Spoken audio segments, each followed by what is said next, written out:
this is why I kept you after class. Jameis has just been named the starter for the Giants. What's your opinion, thoughts? Unfortunately, obviously, Jaxson Dart is not going to be able to go. He's in the concussion protocol. New coach, Mike Kafka, interim, says it's Jameis. Your 2 cents on it. I got to say, I'm not surprised. I thought they would go this direction if Jaxson couldn't play. I think they've seen kind of Russell and what he is, and that hasn't worked out. And it doesn't seem like the team, even when he's been kind of placed in there a couple times as Jackson's been banged up, that they've got that confidence in him. And so I felt it was the natural move to go to Jameis and give him a shot. And I love Jameis. I think Jameis is good enough to be a starting quarterback in this league. We all know the reason that he's not is that, too often he can't get out of his own way, but you'll watch tape on Jameis and, I say it all the time. When I watch tape on Jameis, I think he makes more good decisions than most starting quarterbacks in the league in the course of a game.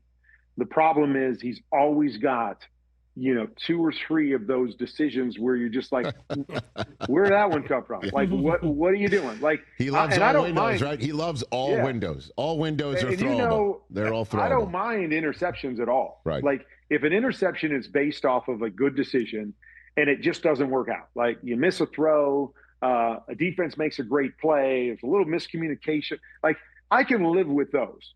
The problem with Jameis is that a lot of the throws that he made or the interceptions that he makes, you're just like, where did it come from? Like, what are you looking at? Like, there was really no chance, from the get-go. And so there's just too many of those.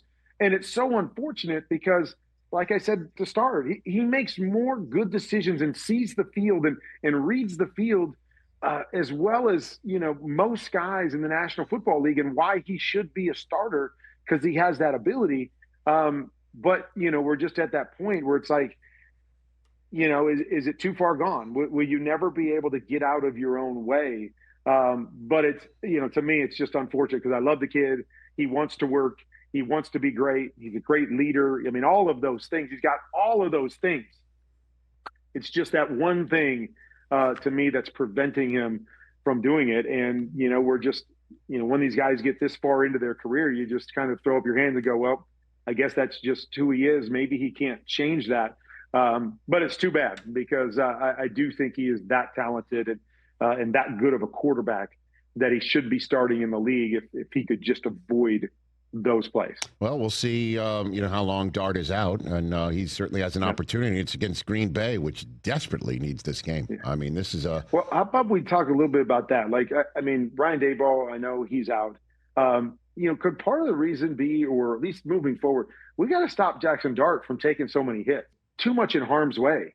And, I start to wonder, I mean, obviously the, success of the win-loss record isn't what they wanted in New York, but I started to wonder if that could have played into some of this decision as well. It's like we've got this young quarterback. Daboll, right? On Daboll you're talking about? Right, yeah. That we really believe in.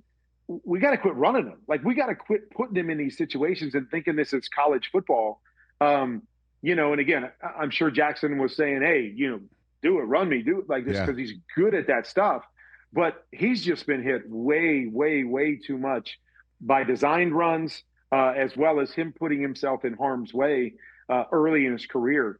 And, they've just got to do something different in that regard. And, part of me just wonders with him being banged up, 2 or 3 times already this year, if some of that had, anything to do with Coach Daboll being, let go by the Giants, just saying, hey, we got to stop doing this like this, and I don't know if they ever had those conversations, but that's something to me that has to change when he gets healthy, because I mean, I don't know how many times it's been now, but I think he's gone into the blue tent a number of times this year because of, these prolonged plays and run plays where he's just taking a beating. Well, Kurt, while you watch film and tape and all 22 for QB Confidential, I read articles and hit links for the Rich Eisen Show and Game Day Morning, and you're on it. A lot of people who cover the Giants are saying that moment where Dart went out was the final straw, with the coup de grace being another fourth quarter blown lead and loss when they snatched defeat from the jaws of victory, and that was the end of that, and that maybe everybody wanted to part ways. with Dable looking for a new opportunity. So you're not too far off. Hey, you made it all the way to the end. Thanks for that. Check us out every single day streaming live on Disney Plus and the ESPN app 12 to 3 Eastern.